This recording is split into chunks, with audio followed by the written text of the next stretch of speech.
we're here to do good work. We're here to service. We're here to provide parts on time, all of that. And we're not to care about the bottom line. When I was in a partnership, it was more about the bottom line. And, so you didn't invest and you didn't do certain things because you're more concerned about the bottom line.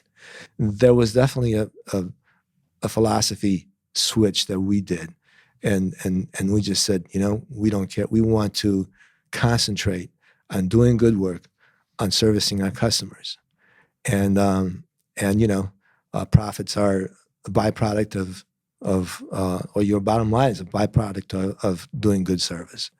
So the mental switch wasn't to say we're not going to make profit. It was to say if we have the right technology, if we have the right approach to customers, if we service our customers right, deliver on time, deliver high quality, the profit's going to show up. Yeah, it'll show up. Let's not worry about the weeds. Let's make sure that, yes.